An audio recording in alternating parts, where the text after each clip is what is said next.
So how do you create videos for your church whenever your pastor or whoever is over you with the project doesn't like your idea or is extremely picky about how you make a video? Well, in this video, I'm going to be talking about how you can still make a fantastic video for your church and still please the project leader.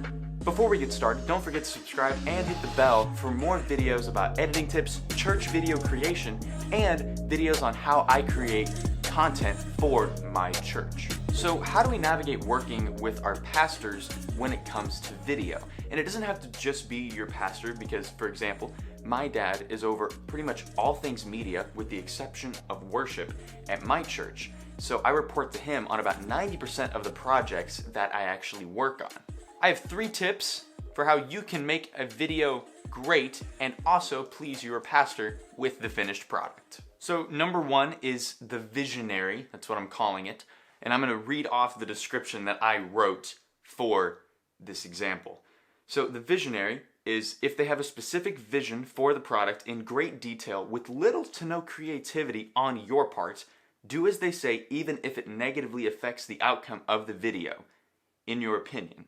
You are being asked to create a video, you didn't approach them with the idea or the purpose, so they are wanting you to help bring their idea to life. So I've had many situations where I've had to create videos where they really have an intense vision for it and great detail, and I had to go with it because I wasn't the one who came up with any of the ideas. In fact, I was just the one being asked to bring the idea to life. So not too long ago, I was approached by my worship pastor to create a lyric video for a song that he wrote, and it wasn't unfamiliar to me on how to create a lyric video. I'd already done like 3 or 4, I think, at the time, for him actually. So it was very easy just to start on it. So I had like a few points of direction with the whole thing, but I went in and I created the video, and then whenever I showed it to him, he wanted a large percentage of it changed, which the large percentage was text. And I can show you what the first version looked like, and this is kind of what it looked like. So I had the words revealing the background, which took a long time to do, in all honesty. Whenever he asked me to redo it, I said it wouldn't be that big of a deal because, gotta do everything I can to make the video great. So I reworked the whole thing, and this is actually what it came out looking like in the end. Both of which I think look great. My version was not what he wanted, which is why he wanted the adjustment, the extreme adjustment. But both options looked great. This is just an example on how somebody may have a clearer vision for the final product, and it may be different than the one that you have. But there are some scenarios where the video may just end up looking terrible the way they want it. But remember, you were asked to make a video, so you kind of just need to go with it because it wasn't your vision or idea in the first place. And feel free to offer your creative opinion. There's nothing wrong about that. Just don't be forceful about it and go with whatever they decide. Example number 2, or situation, whichever one you want to call it, point number, whatever, is the need for example. So imagine that you are working on a video and you have been given creative freedom and you have this great idea. So you pitch it to the project leader, but they don't like how complicated the idea sounds. One of the ways you can get around receiving a no is by finding an example of a similar looking video as a basis for how you want your video to look. Then, whenever you show them, don't mention the complexity unless they ask.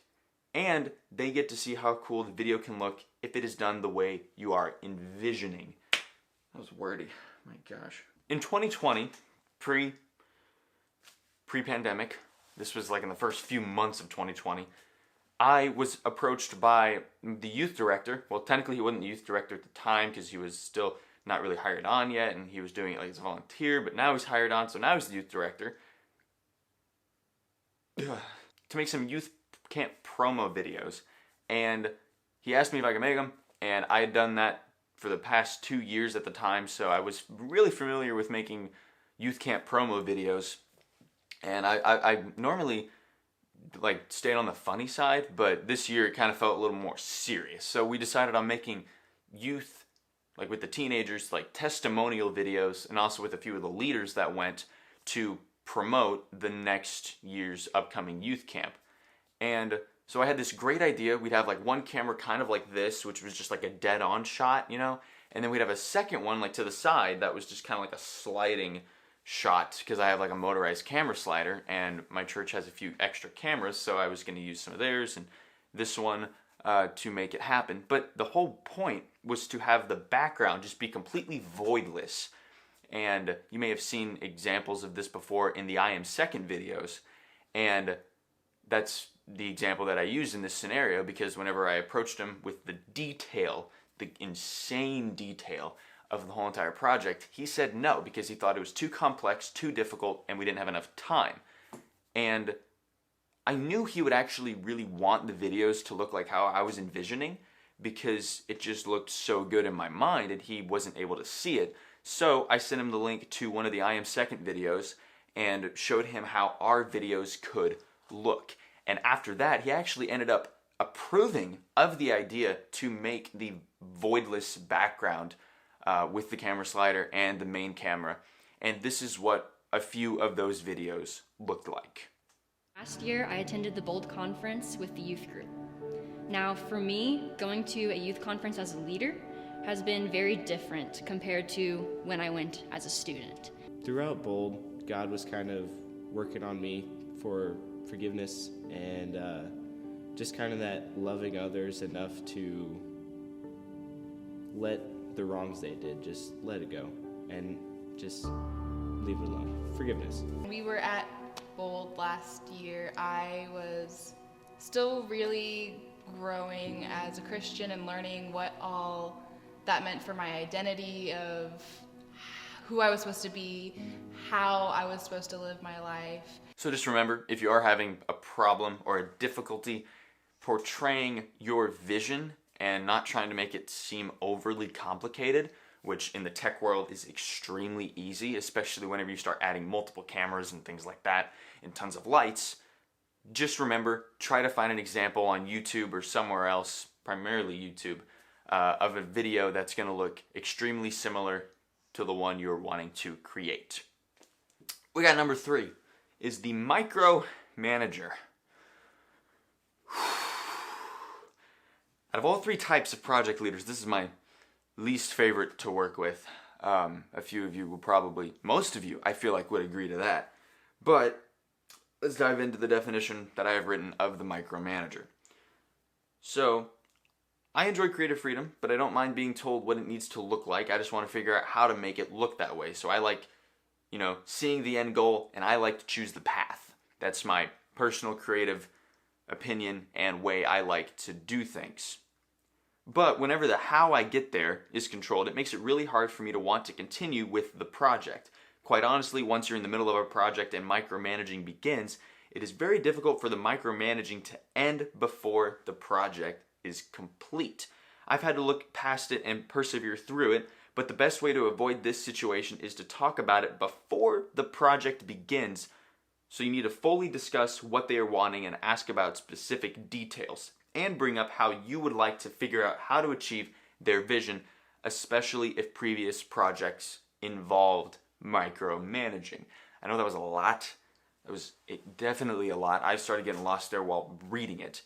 But it is very true. The best way to avoid micromanaging is to address it at the beginning before you start a project, especially if in the past project or past few projects have involved micromanaging. And I'm not going to give an example of like a situation that involved micromanaging with somebody I've worked with, because I feel like you guys get the gist of it. You can kind of understand how that can really infringe on the creative process for like-minded people. Me, you, I hope. Hope you guys are creating videos for your churches, and if not, you're getting there because you're watching this video. But I'm also not giving an example because I'm not going to throw anybody under the bus, because then that may shut down me creating videos for my church. But it has happened before with people I've worked with. On recent projects, on past projects, and it's a thing that I feel like will always be there. It's just how you want to handle it, whether up front or in the middle. And up front's way better, because then you can, there's none of the negative connotations. it doesn't get annoying. Because I'd rather turn down a actually no, I'd still do it even if it involved micromanaging. But it wouldn't be fun, but I'd do it, which just shows the insanity of video creators. We'll do anything pretty much.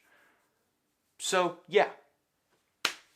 So if you enjoyed this video, make sure to give it a like and don't forget to subscribe. Really helps out the channel. If you would like to ask a question that I may possibly make a video about in the future, because I need video ideas, then make sure to drop them in the comment section below. Also, if you guys want a full equipment guide, well, it's not a guide, a list of gear that I use, a gear list, make sure to email me at the email in the description below. But other than that, that's all I got for you guys. Hope you guys enjoyed the 3 tips on how you can work with your pastor or project leader to better create content for your church. And thank you guys so much for watching.